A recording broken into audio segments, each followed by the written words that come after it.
is Betsy Greene from the University of Vermont. She's the Extension Equine Specialist, talking about establishing credibility, continuity, and recognition of e-extension horses as the land-grant university equine resource. So. All right, thanks for coming. So today we will be talking about HorseQuest, and many of you have heard of HorseQuest because we are one of the pioneer communities of practice, and it might bring to your mind, listen to a story about a man named Jed. Poor mountaineer, get his horses fed. Okay, so we have learned from the start all of the different things that will help us be successful as a COP. And so just to give you an idea, these are some of the things that the topics as far as success. We'll go into each of these individually, and this is an overview, and the fortunate thing about this is that our website there is open. We have a lot of great information that many people have already utilized to help develop their situation. So just beginning with the success factors, our people. Of course, the whole bottom line is people, okay? We have started from the very beginning getting influencers and champions. Now, many of those were people that we already knew and collaborated with from across the country, whether it be judging contests or national hippology and horse bowl or whatever the case, and also scientists. So we started looking for the folks that had the common why. And everybody knows that you have to answer a lot of the same questions everywhere. And we got those folks together and said, how can we build things to make our job easier and incorporate it and do, as they said this morning, bring the people and help them help themselves. So that was the beginning. And at the very beginning, of course, e-extension, the brand new platform, was going to be virtual. And it is virtual. But the thing that we found out early on is that if we had a face-to-face meeting, which was anti-virtual at first, but I think people have understood this has really helped us be successful, because we have used these face-to-face meetings for training and for working collaboratively and for introducing new folks and all of these things, working on grant proposals, planning out our year, and getting people engaged in the process so that they actually can go home and work virtually. And that has really helped us. And I'll show you some of the different things along the way. And when we started this, we were training members just to do the stuff. And nowadays, as the systems have evolved and it's a lot easier for us to be able to get the content in, now we're training them to be engaged and sometimes using some of the newer stuff that you might have heard if you were at Kathy Anderson's talk in a minute. But we actually have used Google Hangouts recently. We actually hired a program manager with interviews through Google Hangouts. So just some things that we had never used before and now we're getting comfortable with, or at least not afraid to try. We also said, okay, how can we get the people that we need into our group? And so that's from research, teaching, extension. You're the three-legged land-grant university stool. Well, we actually help facilitate that so that we have an educator letter, industry letter, and even getting started letter or information in our site, so that if I say, okay, I need to find 3 people, how do I approach them? What do I say? Well, we've got the process. Not that you have to stick to it, but it gives you some guidelines so you don't feel like you're just coming out of the blue. And it's really been effective, and we've brought a lot of new people into our community of practice or re-engaged people that had kind of faded or backed away, and have a lot of good things going. So just to give you a little bit of info on our content. That, of course, is key. You have to have quality content, you have to have pertinent and relevant content, and it has to be accessible and understandable for the audience that you're working with. And so just overall, we have 2,127 published pages, so articles, FAQs, things like that. We actually have 18 courses on the course campus. So everything from color to body condition score to genetics to some disease information to a horse youth safety program, all along the topics already there available, and we guide people to those as well. So just in 2013 alone, we've already answered almost 300 FAQs. And a lot of those FAQs, or frequently asked questions, don't include the ones that we had already had in the database. So we're getting engagement there. We have webinars that we've done, and I'll talk about that with some of the partnerships. We have had in 2013 only over 6,500 views, and that's of the archived, not when it was offered live and interactive. And we have webinars coming up on things like laminitis, equine herpes virus 1 already, and then they'll be available for watching at the person's leisure if they couldn't join in on the live web. We also have 3 mobile apps, and those are actually we're just getting into those. We have 2 that are available, and 1 that is so close to available from what I understand, and that body condition scoring one will be extremely useful. We have a hay calculation one, and also a body weight calculation app out. So that's just in 2013. As far as becoming social, we are social. We are a social bunch to begin with, but we jumped into YouTube because we already had content that worked there. And some of these things, if you were in Kathy's presentation, you saw some of the details and individual data, but this is more the overview of it, our transformation into the social world. So YouTube, we have a bunch of information. We got into tweet in 2010, and some of us tweet better or more often than others, but strengths, those that are good tweeters tweet. And then Facebook, 2011, many of us had been on there. Many of our members were resistant. Talk about some of that in training. But it has been a wonderful thing for us. Pinterest, we're just getting started, and who knows where we go 2014. So when we put in an optimization plan, these things that you see were some of the things that we decided that we could do to help us. So we established some benchmarks. We've been doing a lot of these things, but let's actually set some goals higher and have some higher expectation, and also some documentation of the things that our members were already doing and what could they do more or better.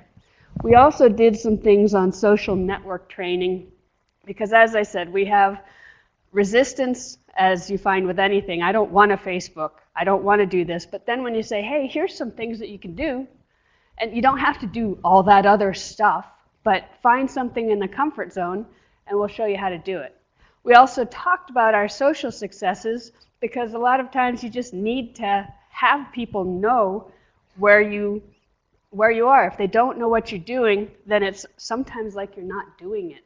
So you have to get that word out, and then leading to the heightened awareness. And so the little buttons that you see, the share, like, and link, we work as a group to do that with our stuff, and also with other stuff that we have looked at and know that it's good for our membership or clientele.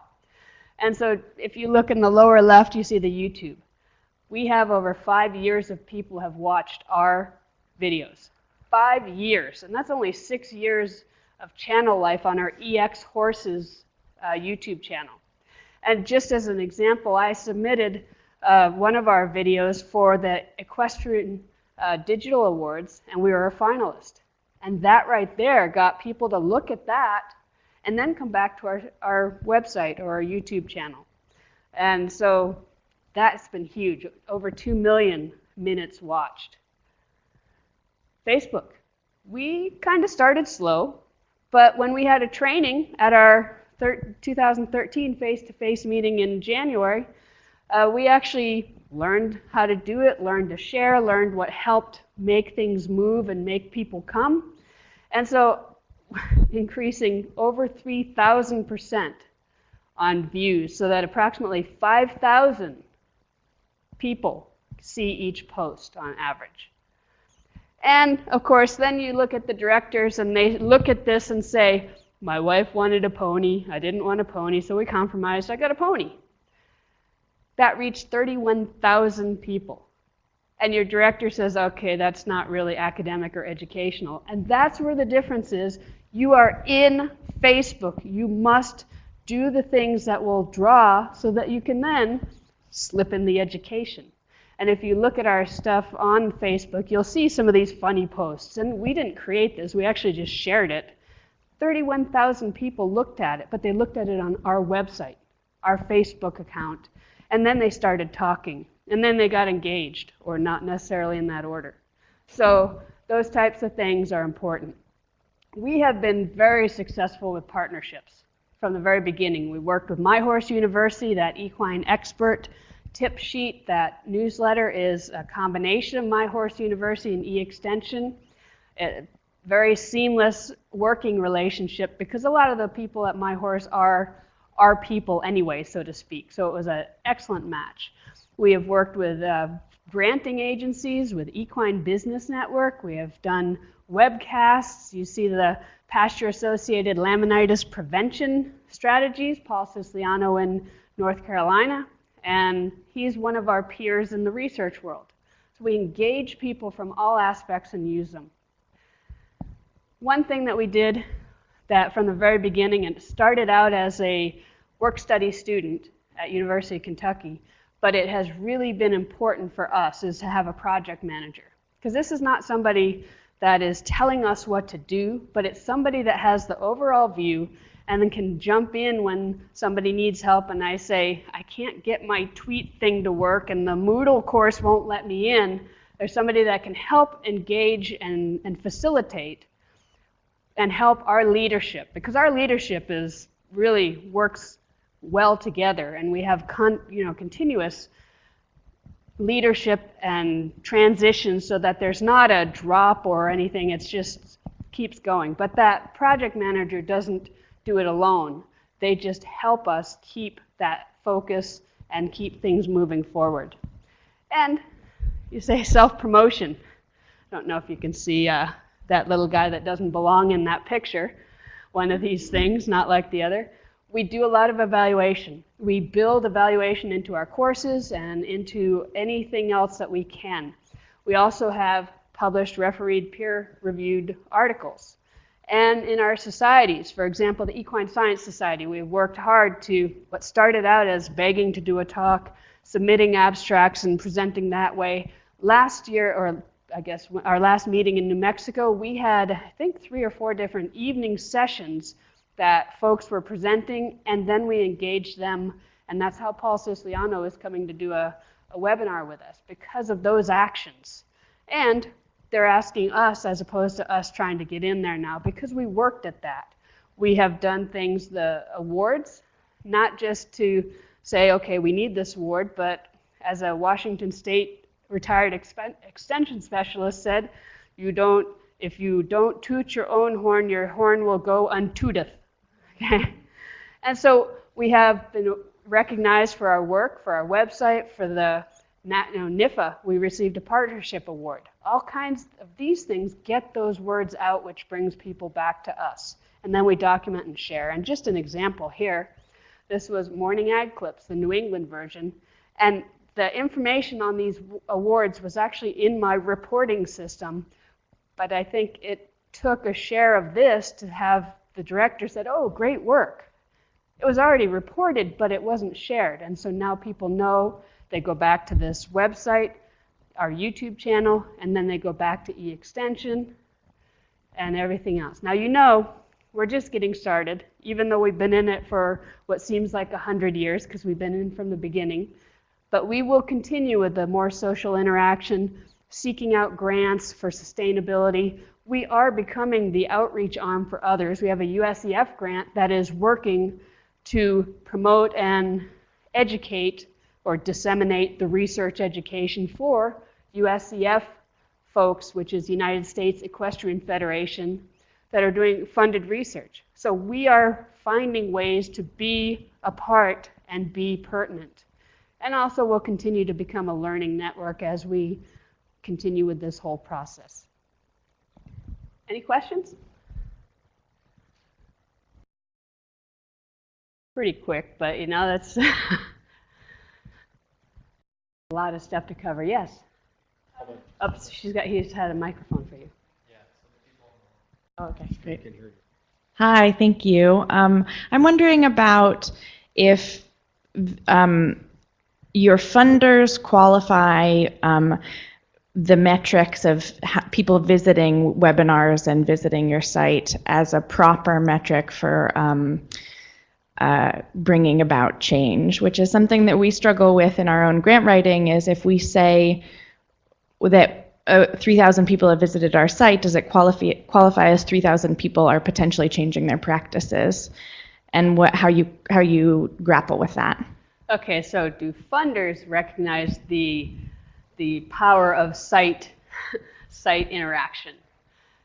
I guess I would say it depends, but in our case, we do evaluation from all aspects. So we are building in evaluation methods to document changes within. So if they come to the Facebook site and you see the great handout that you got with all the different interaction we have and the quote impact of the social media aspect, that's not going to count. But if they've then come there and then they go to a Moodle course that we developed, like the Equine Youth Safety Moodle course, they go through, they complete things. We have asked them how they're, what impact, and we can actually go back and report later or follow up, because that's a certificate type course, so we know who's doing it. And so we can measure impact that way. And there are many other ways that we do it, but that's the social media aspect is one small part of it. So no on many of those, but yes in other ways. Well, and I'd like to go ahead and add, Betsy, too, that the group has always looked at survey data and of their users. And even from the very first course that was deployed in campus, all those courses, the completion of the course ties back to a common survey that does track the impact. We didn't report that here in this presentation, but that can always be filtered and found over the course of time. So I think as you build your content, build your courses, build your materials, if you can find ways to capture that impact, that's very important, even if it means having focus groups to get that type of data. Well, Betsy, I have a question. You mentioned that you've been going at this for some time, almost 10 years now, and so you've got a very good track record and very engaged audience and good relationships. Are there tips that you could provide for groups, aside from what you shared today, but just some basic foundational tips for more nascent groups, that don't have that 10-year track record with, your numbers and everything are great, but they can also be intimidating for new groups. So are there some tips that you can share? Well, somebody asked me last night about that, and then I said, okay, engage the people. Find, the face-to-face for us is important. We have the major one, but then we also meet at our professional meetings. And most people have professional meetings around their COP area of expertise. So that's one thing. Another thing is, when we started, everything was train everybody, do everything.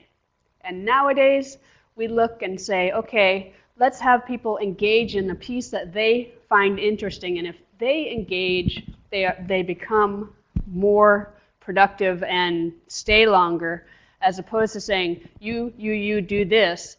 And then, once we get them trained to things that they've chosen, they'll take off. And then they'll be less, more comfortable with the individual, with the other stuff. And we're actually a very collegial group too. So those are some things.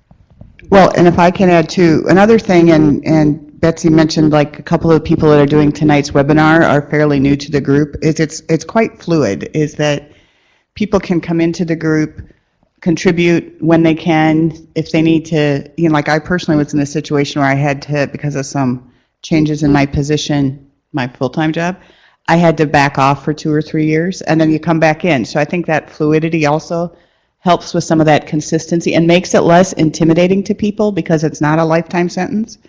And if you can contribute in a certain area, like these USEF grants that are very targeted in certain areas, we're pulling in, and that grant's actually allowing us to also contact people that are outside of our normal contacts because, for example, EHV1 is a big issue right now. It's a contagious disease. And one of the leading researchers is not somebody who's part of our group, but Betsy was in contact with him, and now he's participating in the webinar, and he may or may not stay engaged in the group, but we've now exposed another person in a pretty low pressure kind of way. And a top person at that who will also provide information for a future learning lesson on equine herpes virus 1.